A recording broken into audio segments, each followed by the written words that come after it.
l'heure de retrouver Ilham Berada pour l'instant culture. Bonjour Ilham. Bonjour Nadia, bonjour à tous. Bonjour. Comment ça va ce matin?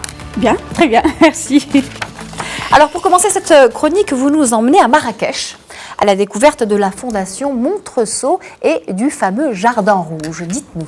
Alors vous le disiez tout très bien au sommaire, c'est vraiment un Éden donc à Marrakech, c'est vraiment le paradis des artistes puisque donc la fondation Montresso à travers bien sûr la résidence d'artistes Jardin Rouge accueille tout au long de l'année des artistes et pour mieux un peu comprendre le concept, je vous propose de regarder ce reportage.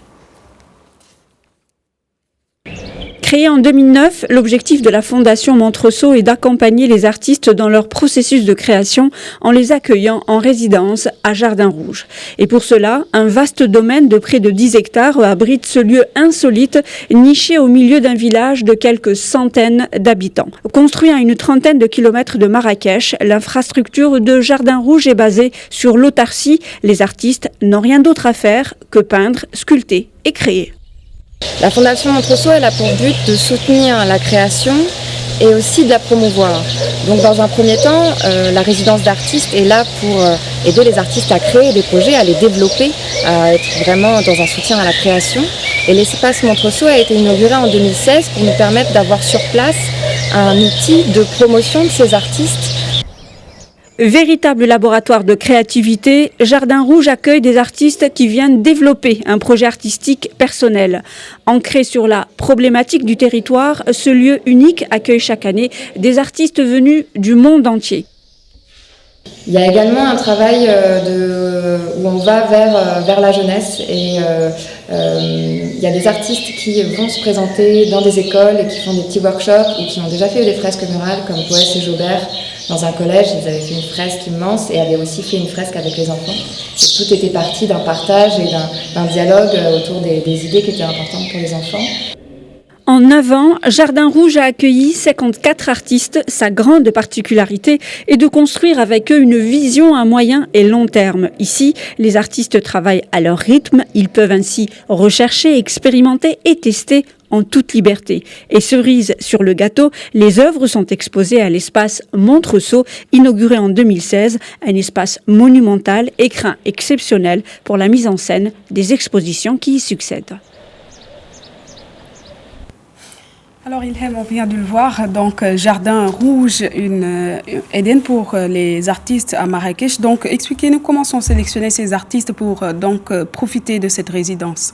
Alors, au fait, il y a sûrement, quand on va sur leur site, il y a des candidatures, on peut déposer en tant qu'artiste des candidatures spontanées. C'est des artistes venant un peu ils peuvent être des graffeurs, des peintres et des sculpteurs et pourquoi pas aussi des cinéastes parce qu'il y a quand même des projets artistiques avec quand même de la vidéo. Alors, il y a donc une sélection et surtout, il y a une rencontre. C'est vraiment le plus important. Et l'essentiel aussi, c'est il faudrait que les artistes viennent avec un projet. On vient pas à la résidence d'artistes juste pour proposer son travail, dessiner, peindre ou sculpter, mais il faudrait qu'il y ait un projet qui peut être construit sur 1 an, 2 ans, 3 ans. Le temps ne compte pas parce que justement les artistes sont pris en charge. C'est le lieu du donner et du recevoir.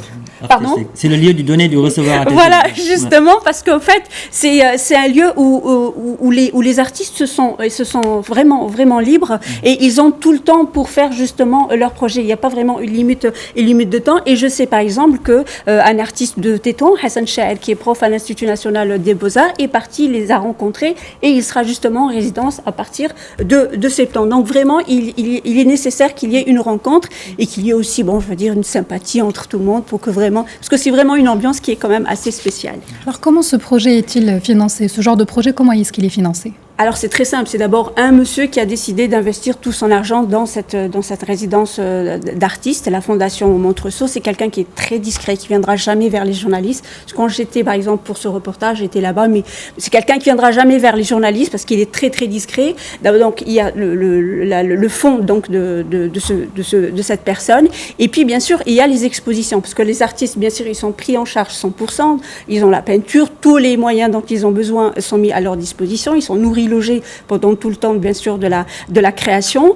Et bien sûr, il y a les expositions qui sont bien sûr faites sur le lieu même. Et donc, c'est l'espace d'exposition de la Fondation Montresson. Et généralement, le premier jour du vernissage, les personnes qui sont invitées, donc c'est des collectionneurs qui achètent ou bien sûr qui misent bien sûr sur un artiste. Certains peuvent bénéficier de bourses. Et bien sûr, en cas bien sûr d'accord entre l'artiste et la fondation, et bien forcément la fondation, elle prend un pourcentage sur la vente qui est de commun accord entre les deux parties. Et bien sûr, c'est encore réinvesti pour accueillir d'autres artistes tout au long de l'année.